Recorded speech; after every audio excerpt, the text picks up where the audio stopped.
Good morning everybody, welcome back to Cilinix Crypto and welcome to this new video on Arbitrum. Covering it daily, have been covering it daily since the launch. Let me know if you're still interested in that. I'm still interested in that because I bought some Arbitrum at quite close to the start, and I think it's a great project. So I think it's also valuable and interesting to actually monitor it and to keep daily updates on that. But let me know if you feel the same. In this video, we'll mainly talk about the technicals. I briefly wanted to talk about or show you the fundamentals as well, see if there are some interesting developments there as well. But altogether, before we get into that, if you want to receive daily trading signals, check out the links down in the description or the pinned comment, and there you'll find instructions on how to join that, but also results, for example, if you want that. Alright, so Arbitrum right now, as you can see, well, no, we're going to start with the fundamentals, briefly. I think it's important. I think it's valuable. Here you can see some statistics for Arbitrum. As you can see, the daily active addresses have, since the launch, have dropped down quite a bit. At the launch, they were actually very impressive, very, very high, but they have dropped down back to the normal levels, which were still elevated from the beginning of March, quite a bit. Daily transactions also dropped down, but still not. It's not little, right? It's still performing very well. And the total value locked, which is usually one of the biggest really statistics people look at when valuing a coin, is still growing. It's at 2.2 billion right now. So fundamentally, I would actually still consider that Arbitrum is doing amazing. Now, technically, it's quite interesting, I think, because you see that we have quite a lot of bullish momentum right now. We talked about this yesterday.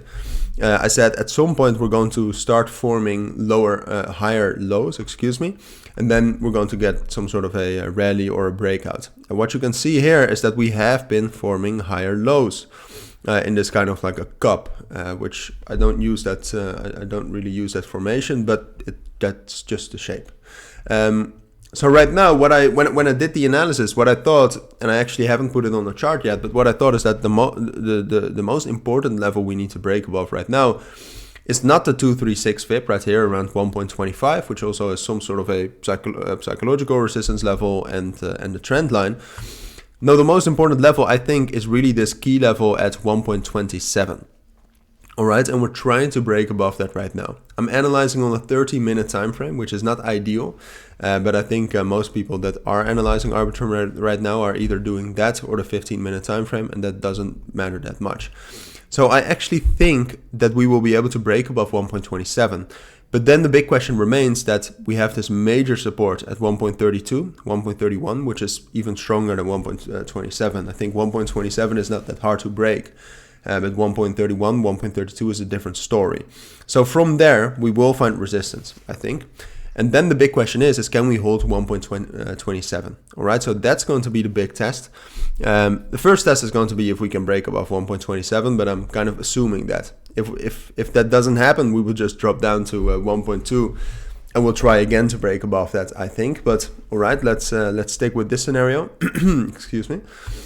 So the big question is we will get up to 1.31. After that, we'll drop down to 1.27 and 1.25. Can we then hold it as a support? If yes, so if we can actually stay on top of that for a couple of hours, then I think we can also break above 1.3, 1.31 and actually start some sort of bullish momentum, start some sort of a rally up to at least 1.38. That's the next resistance level, but it could go way higher. But that's just my main target where I think like, all right, I'll make an update. On the other hand, as I said, I think it's pretty guaranteed that at some point, whether it's right now or later today, we will break above 1.27. If we get up to 1.31, we drop down to 1.27, and we cannot hold that as a support, then we'll just drop back down to 1.2 and stay in this kind of consolidation on top of 1.2, 1.17 that we were in for the last 24 hours. So that's my take on Arbitrum this Sunday. If you do have any questions, let me know. But for now, enjoy your weekend. Take care and bye.